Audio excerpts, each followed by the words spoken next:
છે તે પ્રમાણે અમરેલીના રાજુલા શહેરમાંથી ગુમ થયેલા એક વ્યક્તિની હત્યાનો ખુલાસો થયો છે। અમરેલીના રાજુલા શહેરમાં 24 દિવસ અગાઉ ગુમ થયેલા સુરેશભાઈ સભાડિયાની હત્યાનો ભેદ રાજુલા પોલીસે ઉકેલી કાઢ્યો છે। પોલીસે આરોપીની ધરપકડ કરીને પૂછપરછ હાથ ધરી હતી, જેમાં આરોપીએ પોતે સુરેશભાઈની હત્યા કરીને લાશને ખાંભાના પીપળવા નજીક ફેંકી દીધા હોવાનું કબૂલ્યું છે। પોલીસ આરોપીને ઘટના સ્થળે લઈ જતા આરોપીએ જાતે જ બાંધેલી લાશ શોધી આપી હતી।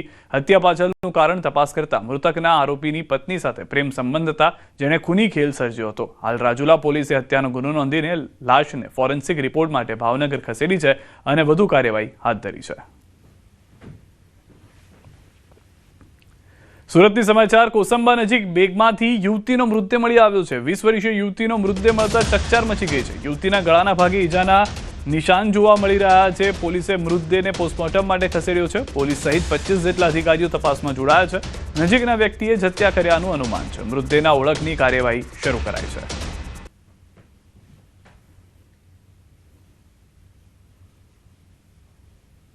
પબ્લિક દ્વારા પોલીસને ફોન આવેલો કે એક ડેડ બોડી બેગમાં પડેલી છે, જેથી તાત્કાલિક પોલીસ મોકલી આપેલી અને પ્રાથમિક તપાસ કરતા આ એક અજાણ્યા મહિલાની ડેડ બોડી, જેની ઉંમર આશરે 25 વર્ષ છે અને તેના કોઈ ઈજાના નિશાનો મળેલા નથી, પણ મોઢું કાળું પડી ગયેલું છે અને હાલ આ બાબતની પ્રાથમિક તપાસ ચાલુ છે અને ડેડ બોડીની આગળની કાર્યવાહી માટે હોસ્પિટલ મોકલી। અમદાવાદમાં એનડીપીએસ કેસમાં સ્પેશિયલ કોર્ટે મહત્વનો ચુકાદો આપ્યો। નાઇજીરિયન ડ્રગ્સ કેરિયર જોહુ એલેક્સિસને 15 વર્ષની સજા અને રૂપિયા 2 લાખનો દંડ ફટકાર્યો છે। વર્ષ 2018માં અમદાવાદ એરપોર્ટ પરથી એસઓજી ક્રાઇમે આરોપીને રૂપિયા 2.17 કરોડની કોકેન સાથે ઝડપ્યો હતો। કોર્ટે કડક સજા આપીને ડ્રગ્સ વિરુદ્ધ કડક સંદેશ આપ્યો છે।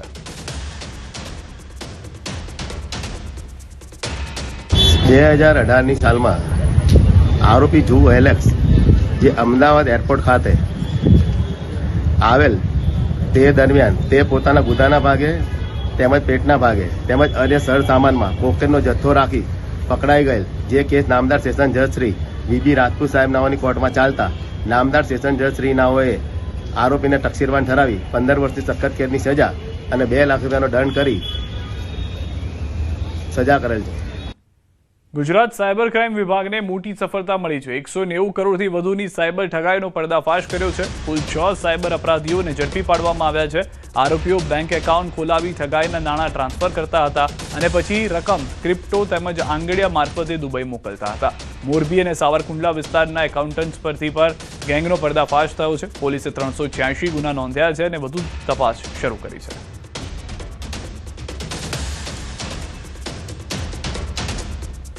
જે ટીમ દ્વારા ટોટલ જે ટીમ હતી ડોડિયા, મકવાણા પીઆઈ અને કુલદીપ પરમાર, એમના દ્વારા જે 6 ટોટલ આરોપીઓને પણ અરેસ્ટ કરવામાં આવ્યા છે અત્યારે, અને એની આગળની જે એના હેન્ડલર્સ છે અને ક્યાં જે આખું ટ્રાન્ઝેક્શન છે એ ક્યાં થઈ રહ્યું છે એની બાબતમાં અત્યારે તપાસ ચાલુ છે।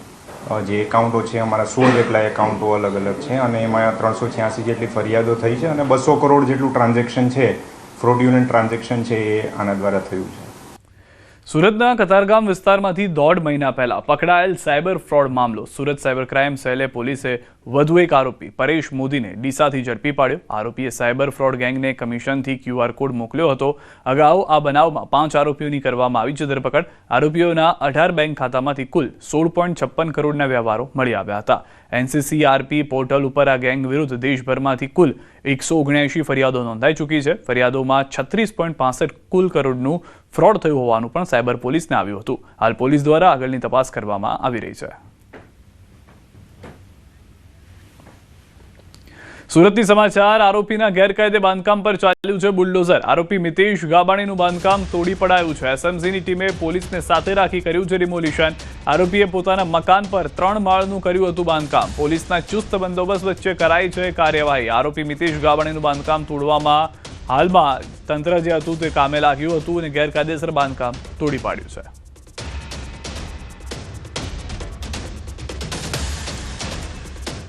રાજકોટવાસીઓ સાવધાન, કેમ કે વકરી રહ્યો છે રોગચાળો। છેલ્લા 1 સપ્તાહથી મિશ્ર ઋતુના કારણે રોગચાળાએ કાળો કહેર વર્તાવ્યો છે। વરસાદના વિરામ બાદ રાજકોટમાં રોગચાળો વકર્યો છે। અચાનક રોગચાળો વધતા રાજકોટ સિવિલ સહિતની હોસ્પિટલમાં દર્દીઓની લાઈનો લાગી છે। છેલ્લા 1 સપ્તાહમાં રાજકોટ મહાનગરપાલિકાના આરોગ્ય કેન્દ્રમાં શરદી ઉધરસના 804 કેસ, સામાન્ય તાવના 730 કેસ, ઝાડા ઉલટીના 167 કેસ, કમળાના 4, ડેન્ગ્યુના 3 અને ટાઇફોઇડનો 1 કેસ નોંધાયો છે. રાજકોટ શહેર ઉપરાંત આસપાસના ગ્રામ્ય વિસ્તારમાં પણ રોગચાળો ફેલાયો છે. આ ઉપરાંત ખાનગી હોસ્પિટલમાં પણ શરદી, તાવ, ઉધરસ અને ઝાડા ઉલટીના કેસ મોટા પ્રમાણમાં નોંધાયા હતા. મેલેરિયા અને ચિકનગુનિયાના કોઈ પણ કેસ નોંધાયેલા નથી, જ્યારે ડેન્ગ્યુના 3 કેસ નોંધાયેલા છે. આ ઉપરાંત જોવા જઈએ તો શરદી ઉધરસના 804 કેસ, સામાન્ય જે તાવના જે 730 કેસ, 167 કેસ જે છે ઝાડા ઉલટીના નોંધાયેલા છે. ઉપરાંત ટાઇફોઇડનો 1 કેસ અને કમળાના જે છે હેપેટાઇટિસ એના કુલ 4 કેસ છે ગત સપ્તાહે નોંધાયેલા છે. સીએમ ગીર સોમનાથના કોડીનારના કડવાસણ પહોંચ્યા છે. માવઠાગ્રસ્ત ખેડૂતો સાથે સીએમએ કરી છે મુલાકાત. ખેડૂતો સાથે સીએમ ભૂપેન્દ્ર પટેલે કર્યો છે સંવાદ. કમોસમી વરસાદથી થયેલા નુકસાનનો તાગ મેળવશે. સીએમની સાથે કેબિનેટ મંત્રી અર્જુન મોઢવાડિયા, પ્રદ્યુમન વાજા પણ હાજર છે. સીએમ માવઠાગ્રસ્ત વિસ્તારની મુલાકાતે છે, જ્યાં તેઓ માવઠાગ્રસ્ત વિસ્તાર ઉપરાંત સૌથી વધારે પ્રભાવિત વિસ્તારની મુલાકાત લઈ રહ્યા છે. દ્રશ્યોની અંદર પણ આપ જોઈ રહ્યા છો કે ખુદ સીએમ સમજી રહ્યા છે કે ખેડૂતોને કેટલી નુકસાની, કયા વિસ્તારમાં જે પરિસ્થિતિનું નિર્માણ થયું છે, અને જમીની સર્વે ખુદ સીએમ કરતા જોવા મળી રહ્યા છે. હવાઈ સર્વે નહીં, પરંતુ જમીની સર્વે કરવામાં આવી રહ્યું છે. ખેડૂતો સાથે વાતચીત કરવામાં આવી રહી છે અને તેઓનો જે પાકની પરિસ્થિતિ છે, જેમ કે મગફળી અને કપાસ સૌથી વધુ અસરગ્રસ્ત પાક માનવામાં આવી રહ્યો છે હાલમાં એ વિસ્તારની અંદર, કે જેમાં ખેડૂતને શૂન્ય થઈ ગયું છે. જેટલો પણ પાક તૈયાર હતો, કે જે તેઓ કમાવા માટે તૈયાર કર્યો હતો, તે કમોસમી વરસાદે ખતમ કરી દીધો છે. અર્જુન મોઢવાડિયા તેમની સાથે જોવા મળી રહ્યા છે. સ્થાનિક ધારાસભ્યની ઉપસ્થિતિ જોવા મળી રહી છે. કડાવાસણ ગીર સોમનાથના દ્રશ્યો કે જ્યાં આગળ સીએમ ખુદ સંવાદ કરી રહ્યા છે ખેડૂતો સાથે. એ પ્રયાસ કરી રહ્યા છે કે જે રાહત પેકેજ જાહેર કરવામાં આવશે તેમાં ખેડૂતોને હજુ કેટલી મદદ થઈ શકે તેમ છે. કારણ કે અનેક વિસ્તારની અંદર ખેડૂતોએ દાવો કર્યો છે કે 100% પાક નુકસાની છે. કેટલાક વિસ્તારોની અંદર ખેડૂતોને મોટા ભાગનો પાક ખતમ થઈ ગયો છે. તો જે બાકીની મગફળી સહિતનો પાક છે તેને સુકાવા જતા ટેકાના ભાવે ખરીદી કરવામાં કેટલો સમય લાગશે, તેને લઈને પણ અસમંજસની પરિસ્થિતિ જોવા મળી રહી છે. રાપર તાલુકાની આંગણવાડી વર્કર બહેનો રોષે ભરાઈ છે. સરકાર તરફથી માત્ર સિમ કાર્ડ આપવામાં આવ્યા, પરંતુ મોબાઈલ ડિવાઇસ ન મળતા રોષ ફેલાયો. 3 વર્ષથી રજૂઆતો આપતા હોવા છતાં સમસ્યાનું નિરાકરણ ન થતા આંગણવાડી બહેનોમાં અસંતોષ છે. તેથી બહેનોએ રાપર ICDS કચેરી ખાતે પોતાના સિમ કાર્ડ પરત સોંપી દીધા અને મોબાઈલ ન મળે ત્યાં સુધી ઓનલાઈન કામગીરી બંધ રાખવાની ચીમકી આપી છે.